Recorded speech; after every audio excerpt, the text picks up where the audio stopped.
भुवनेश्वर तहसिल अंतर्गत कल्याणपुर बालीघाट में मिलित चढ़ाऊ नंदनकानन और चंदका पुलिस मिलित भाव में चढ़ाऊ करुछि। रेड बेले एकाधिक गाड़ी अटक रखा जाइछि। बालीघाट मालिक सरकारी नियम न मानि बेआईन भाव में बाली चालाण करुवा अभियोग होइछि।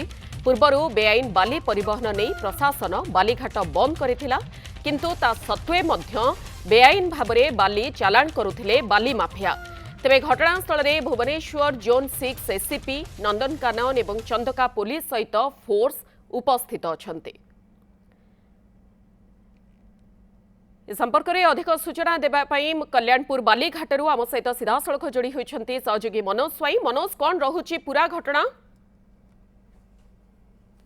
देखु आम बर्तमान कल्याणपुर बालीघाट अच्छु। एक्सक्लूसिव चित्र देखा कैमेरा पर्सन कहूँ देखा चाहूँगी।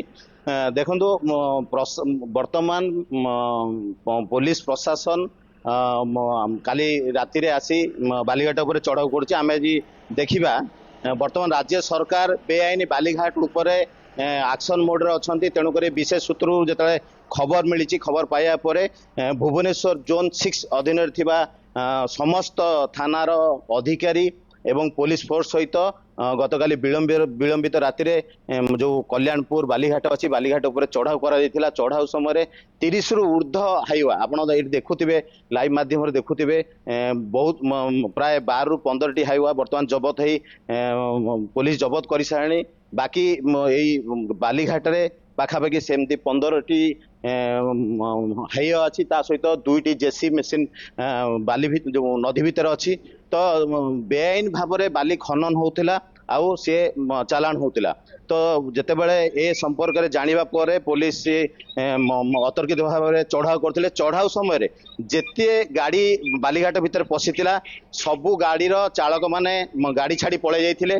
ता सहित घाटर जी कर्मचारी थिले मालिक थिले समस्ते एडी छत्रभंग देइथिले। जदि आमे देखिबा आज नुहे पूर्व भी यही बालीघाट रू बेआईन भाव में बाली चालाण होता जो कि प्रशासन बालीघाट को किसी दिन बंद रखी बंद रखा पुणी जिते बड़े बालीघाट चलवा आरंभ होती पुणी बालीघाट मालिक माने बेआईन भाव में बाली ताड़ुचंदी। आम जदि देखा नदी घाट को देखा जहाँ आम पुलिस तो ये मुह खोलु ना प्रकृत घटना कौन सी सबू गाड़ी जबत कला कहे बोली कहते आम देखा सरकारी नियम अनुसार जी एरिया दि जाइए एरिया रु बाहर ताठारु बाहर को सेमाने बाली खनन कर कथा नुहे। वर्ष वर्ष धरी भाव में बेआईन भाव में बाली चोरा चालाण चलुछि एवं वर्तमान एक्शन मोड को आसी जिला प्रशासन पुलिस प्रशासन आगो को कौन पदक्षेप ग्रहण करा जाउछि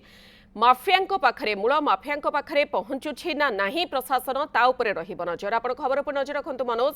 परवर्ती समय आपणक ठारू अपडेट नेबु। बहुत बहुत धन्यवाद मनोज स्वाई आम सहित रहिथिले सीधा सळख जे घटना संपर्क में अधिक सूचना रखुथिले।